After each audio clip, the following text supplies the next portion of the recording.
what's a big deal? Just a piece of paper. Of course I delivered that load. What do you think? I took the whole trailer of this crap home or something? All right, guys, this is not legal advice, but this video is about bill of lading. Yeah, most people don't know how important this document actually is. Yeah, it's actually, surprise, surprise, that's a federally regulated document that is very, very important. And I remember when I was a driver, man, I thought like, what's a big deal? Just a piece of paper. Of course I delivered that load. What do you think? I took the whole trailer of this crap home or something? And your coffee stains all over that shit.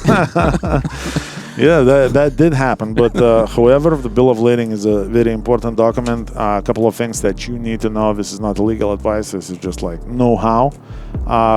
Number one thing is once you sign that bill of lading, that's a chain of custody. That's pretty much you are taking the possession of that load, and you are fully responsible for that load personally. Yep. Whoever signed is responsible for that load. So anything happens to that load, it's going to be your responsibility. One thing that I see people failing a lot, we see a load that's pretty much falling apart before it's even in the trailer. And the driver mentality, and I'm not gonna lie, I had the same mentality back in the day. Obviously it changed very, very quickly, but man, like if you see the load that may not make it to the final destination in the same shape as it is right now, man, don't count on, oh, shipper knew about it, or the receiver is gonna know about it, or it's not my fault, this is how we loaded me.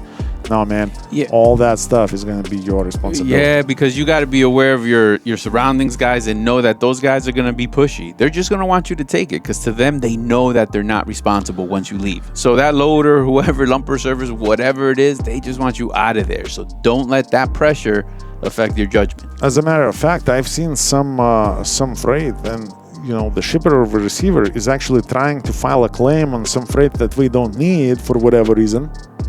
And let's say the claim got denied from some insurance company. So now all we're trying to do is just to put it on your trailer so we can make a claim against your insurance and against you, obviously. So, and even if you say, no, not me, and it's all reasonable that it shouldn't be you and it's rationalized, it doesn't matter because the process is going to be the punishment, my people. So pay attention to that bill of lading. It is so important to you. And your business. Yes, but it's not all bad. There is a lot of protections in bill of lading as well.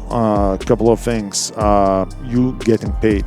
Bill of lading is a federally regulated document, so a lot of people are responsible for a payment. So if you are just a driver and let's say or an owner operator or owner operator with his own authority, or you work for a trucking company, you run under their authority. Bill of lading is the main document which you get paid by. So, for example, even if the broker decides not to pay, or whoever is the middle guy decides not to pay, bill of lading has enough power in there to make the shipper pay, to make the receiver pay. So even if that broker went out of business, even if the broker went out of business, and even if the shipper and receiver paid that broker before we went out of business, and you didn't get paid under bill of lading law, we gotta pay the bill. Here we go. Do you want to go? It's easier to avoid those battles than to actually win them, because again, do you have a legal department behind you? You probably don't. However, the law is on your side, and the bill of lading is a very powerful document that will get you paid, even if some people along the line decides that we don't want to pay. Owner-operator partnership is very real. I got tons of guys who are making $4,000 take-home. Learn how you can do that by giving me a call at 863-342-5171. We are conveniently located in Lakeland, Florida. We are a Florida-based trucking company that is here to provide you resources to be successful. So once again, it's 863-342-5171. Here we go, guys. So it comes with a lot of responsibility, but a lot of benefits as well. Yep. But bottom line is, remember, Anything you sign for, that's your responsibility. It's not just a piece of paper. It's not just a stupid load. It's not just the shipper loaded it like that. No, treat it like your own. Treat it like your life depends on it. And the last point that I almost forgot to make. Let's say you broke down halfway, or like let's say you are on 2,000 mile trip and you broke down on the last 100 miles. And now the broker wants to take that load from you, put it on another carrier, and get it delivered ASAP. Can we take that load from you? No, we cannot. Again, this is not legal advice, but no, we cannot. And it's not always a bad thing. Like, it's not necessarily that you don't want to give that load to them because they're just stupid. But you want to always negotiate up front. So I've seen situations where the broker wants to snap that load from you. You already did 1,900 miles. You only have 100 miles left. And they want to take all the money. And we're gonna give the next carrier the whole amount for 2,000 miles. Yeah. And you're not gonna get paid for the 1,900 miles that you did. And that's just like, is that fair? It's absolutely not fair. But the bill of lading, because you signed it and now you are responsible for that load, you can tell them, hell no. So basically what you need to do, I'm not saying do not hold that load hostage, absolutely not. This is not what I'm suggesting. I'm saying if you're in that unfortunate situation and the receiver needs that load right now because this breakdown just takes way too long, you gotta negotiate, like you have some power behind you. So for example, if that's 1,900 mile load,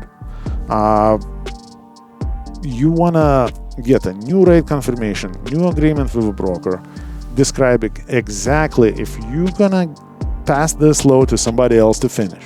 How much you're getting for that at that moment. How much you're gonna get for it. Because if you're just gonna give that load away and then hope it's gonna be all right, there are enough bad people out there that's gonna take all the money from you and all the fuel that you burned in that 1,900 miles.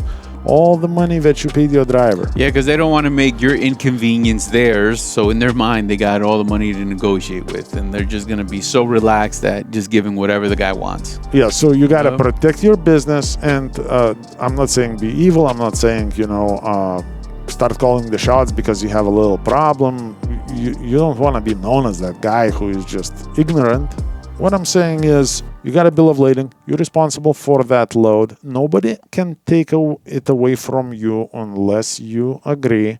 So use that leverage to get the most fair breakdown possible for that load to be finished. Do you want to hold on to that load if some, nuclear power plant is going to shut down because of that? No, you don't want to have it. But you can push the broker, hey, bro, it's cool. Let's get it done. However, how are we breaking down the money? So you just have to be reasonable, good business partner, and negotiate the best deal at that point in time. Yes. So and that's why knowing the bill of lading rules is very important, because some brokers may want to make it sound like you have to do this. No, you don't have to do a lot of things. You have to find a middle ground somewhere. And broker also has skin in the game. It's not all on your dime. It's not all just your responsibility. It's just a good business practice.